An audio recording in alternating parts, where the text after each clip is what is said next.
All right, gang, tell me and be honest. Does talking about your finances make you anxious? Does it stress you out, even make you afraid? Well, what if I were to tell you that over the next 4 minutes, I'm going to give you a solution to all your financial anxiety?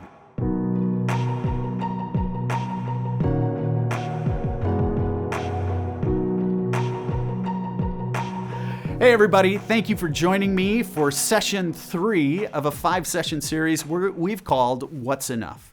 It's a series we've put together to help you talk about the one thing that brings families, couples, individuals more anxiety, uncertainty, stress, and fear than any other topic in America. It's your finances.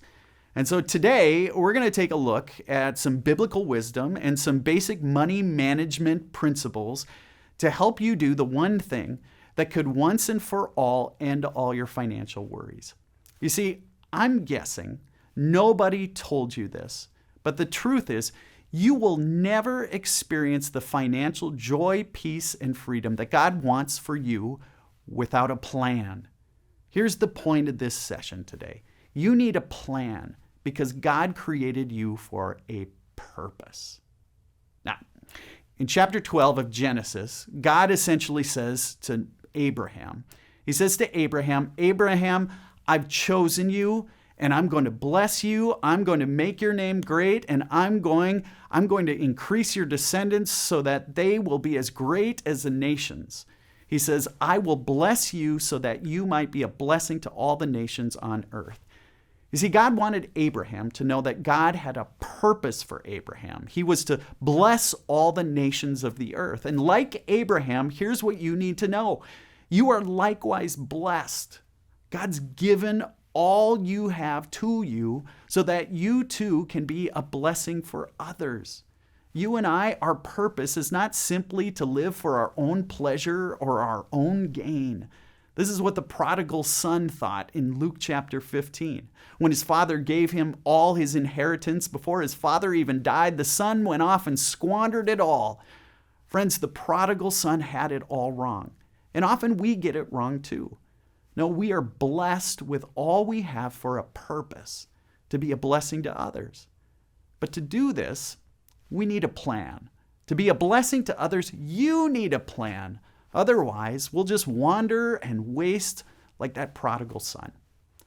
After spending my life trying to follow Jesus and develop healthy financial habits, here's what I've found. We have a God who said, I blessed you to be a blessing.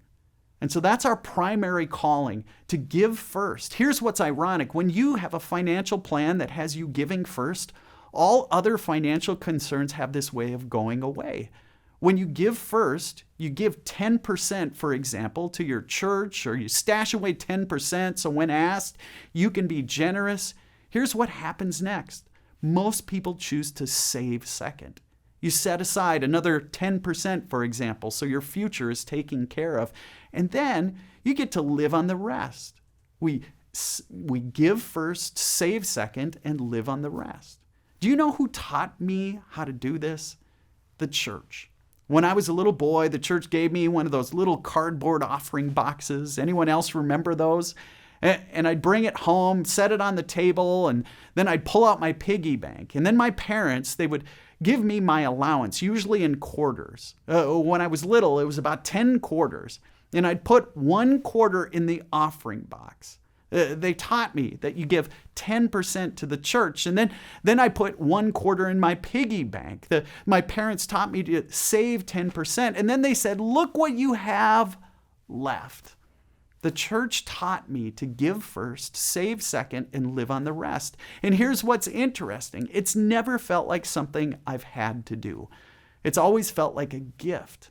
Because when you give first, you experience more joy. When you save second, you experience more peace. And when you live on the rest, you experience the freedom of not living anxious about your money 24/7.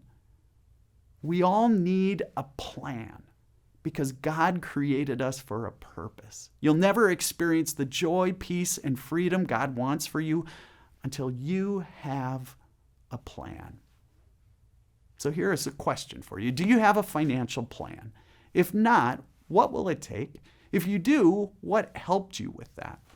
And secondly, do you have a plan to give first, save second, and live on the rest?